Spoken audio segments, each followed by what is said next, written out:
এই যে বুঝে রাখছো মনে হয় না খাওয়া লাগবো না মোটর পানি সাইড দেবো লাগবে এই সাইড দেওয়া লাগবে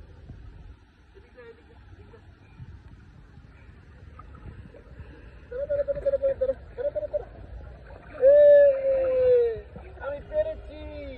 নাকি হ্যাঁ এবার বাবা ঠিকই পেরেছি আমার সাথে কথা একবার মুড়ি দিকে ছিল তুমি না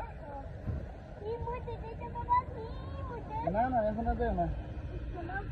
মিস করে দেবো কেন না এখন আর দেওয়া লাগবো না পরে আসতে তোমার এটা ফিলে দিব